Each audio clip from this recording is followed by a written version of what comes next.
against the move d5,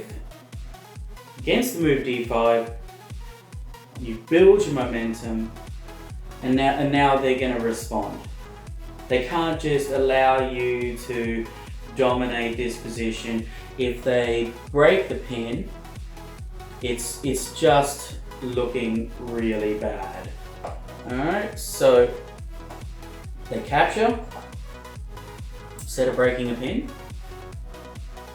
Now, the momentum is smashing their position right now because the momentum of the queen and the bishop are combining against this target, and the whole position folds like a house of cards.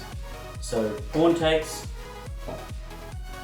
queen takes, check, threatening the rook and the king. So you have to defend the rook and the king, easy enough. Now black has to keep playing in his aggressive style to get any counterplay. Now you don't want to break the pin against the king. You don't want to retreat away. You want to keep the pin. And now that's one of the elements of of ballistics. That's a misalignment between the queen and the rook. But if they can't exploit it, if a tree falls in a forest, it doesn't make a sound. It's a weakness, but if they can't exploit it, is it a weakness? So the pin. Okay. Now, black continues to play vigorously, and now the queen has actually taken the place of the knight. Now, the knight did not want to retreat, so you lop off the material. And now, instead of retreating with the knight, you take advantage of, now you've removed the second defender of the e-pawn. You come in with the queen, check, develop a piece, block the check, support the queen. Queen takes queen, you're already up in material, so exchanges favour you. Now that's one of the ways of looking at the position. If the queens come off, will you have a winning game? So obviously the answer is yes. Knight centralizes. Now black is trying to use the bishop pair to accelerate the position. So, but I mean, just from a basic point of view, we have doubled up pawns, and we have 3 islands versus 2. So just from a structural point of view, it's a lot better. And black wants to try and get as much acceleration, initiative as possible.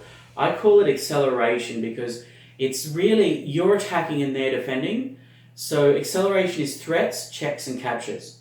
And you want to accelerate as much as possible. So the knight in the center is very strong. So black kicks it and accelerates the position with a threat. The knight obviously can't go anywhere, so retreats. And then the bishop plays here. Now the bishop was weak, was a bad bishop because the pawns, but now the bishop is actually threatening to check and to do some hurt onto white. So white's king needs space. You've got to have a sense of danger. When more than one piece is pointing at your king, you've got to have a sense of danger. So how you parry, obviously, and give yourself space is a very logical move. So, en passant, the best rule in chess.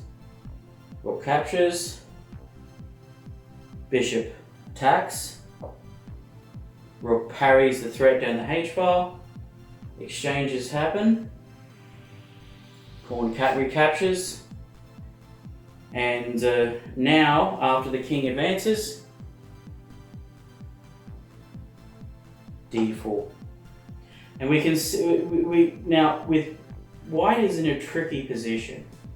White has an advantage in pawns and is up in material, and but white has to be very, very careful here. Black, that bishop pair and that rook can, when your king's safety is quite weak. where does your king want to be in this position here? Your king wants to be with the pawns. Alright? And so a play could continue, threaten the loose piece. The knight is not defended by anything. In a way, these knights are misplaced at the moment because they're not defending each other. And then the pressure can continue.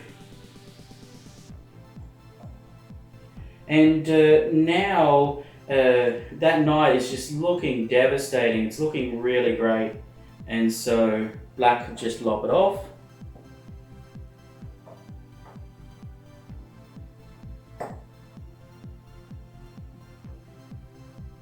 Okay. And play can continue. Check. And so forth. And also play could continue with the capture. And then you could threaten, and so on. But with successful maneuvering, because you've got passed pawns potentially at both ends of the board, you're able to win. Because you've got the principle of two weaknesses.